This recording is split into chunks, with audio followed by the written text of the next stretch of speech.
The workshop today aims at looking at the implication of the merger of entry-exit gas zones on tariffs, on tariff structures. To try to promote competition and to try to enhance security supply, mergers of zones may be one way. We've already seen some gas zones being merged in Europe, Luxembourg and Belgium, for example. Others are planned, others are being considered. In all cases, we need to assess whether the current entry-exit tariff system is fit for wider zones, zones which span across different countries, therefore different jurisdictions, different responsibilities of different NRAs, different TSOs involved.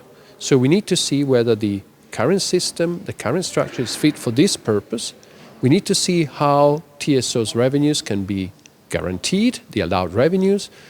Probably we need an inter-TSO compensation system. So all these are issues that we need to address to make sure that the merger of entry-exit systems is successful and therefore it can deliver the enhanced competition, enhanced security supply that it's supposed to achieve.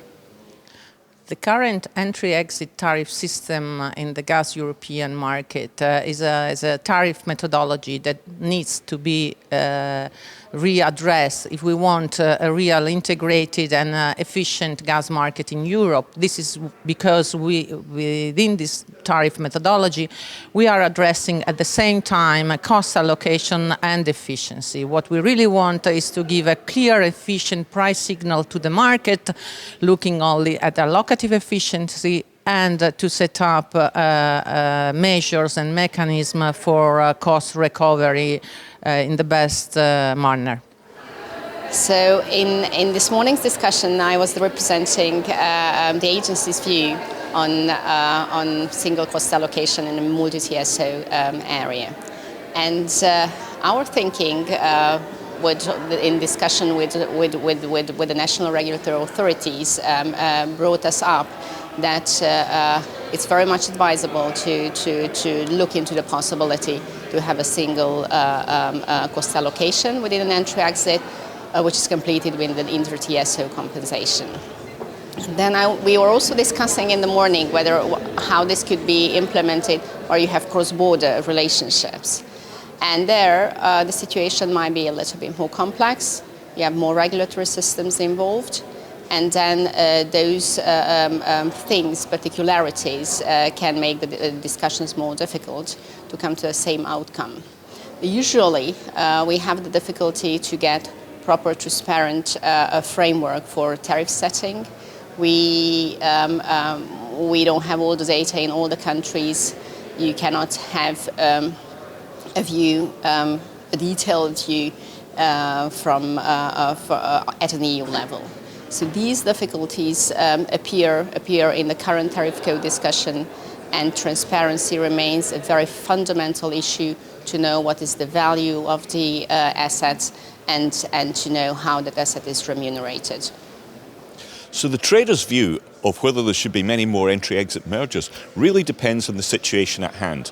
Because we have seen some great successes where there is low investment, where there is strong political alignment, where there's strong commonality between regulatory approaches, then that can be a great thing. But where there's no political alignment or it requires very large investments to do this, there is sometimes not a lot of evidence that the benefits actually justify the costs of doing so. So you've really got to look at specific cases whether you want to merge markets or not. Regarding the question of the fair transmission tariff structure for the European gas market, I think there are I would say there's a short-term solution, which is to follow now tariff network code and to sort of think in terms of the entry-exit zones that we have on that level. For the future and more mid to long term, I think the discussion about sort of a new or rethinking entry-exit system is worth doing. But, and I mean, it sounds nice from a theoretical point of view, there have to be a lot of questions then addressed in relation to that, which will take time.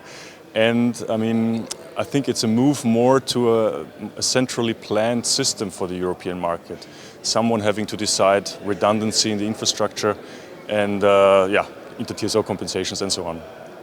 Okay, so we came from a situation where the market were small and fragmented, and entry-exit zones, building larger entry-exit zones was absolutely necessary.